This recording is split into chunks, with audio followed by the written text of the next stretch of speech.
Cette vidéo illustre les avantages de l'utilisation d'un plan de travail de projet pour gérer un projet. Un plan de travail est un outil précieux qui aide l'équipe de projet à planifier, organiser et contrôler les activités du projet en suivant l'achèvement par rapport aux échéances. Les chefs de projet et les membres clés de l'équipe créent un plan de travail pour chaque projet. Le personnel responsable des activités du projet doit participer à l'élaboration du plan de travail car il leur permet de comprendre les tâches et les responsabilités de chacun, ce qui facilite la mise en œuvre du projet. Le plan de travail est élaboré au cours de la phase de planification du cycle du projet. Après la phase de lancement, au cours de laquelle l'objectif du projet est déterminé, et avant la phase de mise en œuvre, lorsque les activités du projet commencent. Tout d'abord, valider que le but et les objectifs du projet sont SMART. L'acronyme SMART signifie spécifique, mesurable, atteignable, réaliste, limité dans le temps. Voici un exemple d'objectif SMART pour un projet qui vise à réduire la mortalité infantile en établissant un programme d'ASC. Objectif: augmenter de 25% le pourcentage des mères enceintes ayant accès aux services cliniques en raison d'une recommandation d'ASC d'ici la fin de l'année du programme. Cet objectif est SMART car il est spécifique quand il indique à qui les activités du projet seront servies, ce qui sera fait et comment. Mesurable parce que nous pouvons comparer à quel point le projet a changé du début à la fin du projet. Atteignable et réalisable parce qu'il est réaliste pour l'équipe d'atteindre l'objectif avec les ressources et le temps disponibles. Réaliste et pertinent pour les besoins de la communauté sur la base de recherche et de données montrant des incidents élevés de mortalité infantile. Et limité dans le temps car il comprend une date limite indiquant quand le changement sera vu. La première section du plan de travail indiquera la portée du projet, le but et les objectifs SMART.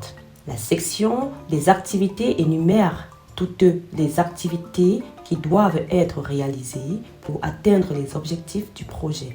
Ils sont généralement répertoriés dans la colonne d'extrême gauche et sont organisés par catégories qui peuvent être aussi spécifiques que nécessaires.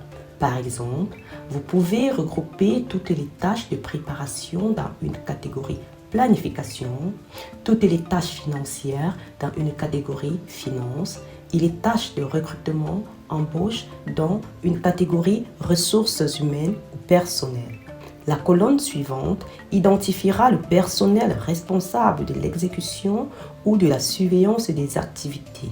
La colonne suivante englobe la chronologie des mois, des semaines ou des jours où les activités ont lieu pendant la durée de vie du projet. Ceux-ci peuvent également être aussi spécifiques que nécessaires. Les objectifs et les échéances du programme guident souvent votre échéancier. Voici un plan de travail du programme des agents de santé communautaire de la clinique Saint-Francis. Les activités de la catégorie planification sont les suivantes. Créer le budget du programme, rencontre avec le conseil du village, rédiger des descriptions de travail, créer un groupe de travail villageois et présenter le programme à la communauté. Divers membres du personnel effectueront ces activités au début de la mise en œuvre du projet en janvier. Comme vous pouvez le constater, l'activité présenter le programme à la communauté se déroule de janvier à février. Après la phase de planification, l'équipe de projet organise la catégorie personnel qui regroupe toutes les activités liées à l'embauche du personnel pour le programme proposé. Ils sont sélection des candidats et entretien, signer des accords ou des contrats, créer des outils de production de rapports pour les ASC, embaucher 10 ASC, former et fournir des fournitures et présenter les ASC à la communauté. Ces activités se déroulent de février à avril.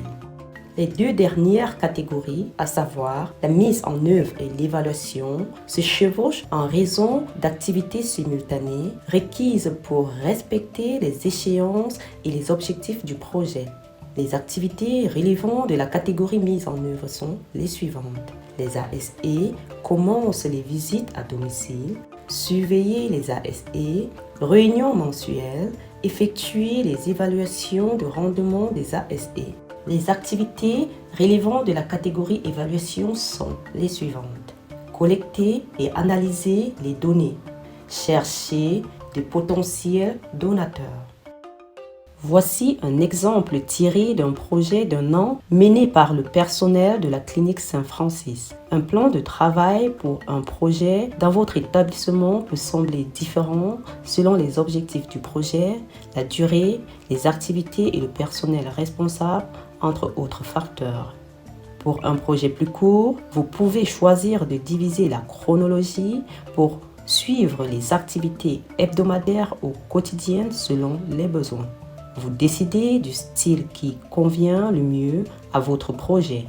Néanmoins, vous devez revoir souvent le plan de travail pour voir le progrès et récalibrer ou apporter des changements nécessaires pour remettre les activités sur les rails. Utilisez un plan de travail pour identifier les problèmes, suivre les délais, évaluer les performances et l'avancement du projet.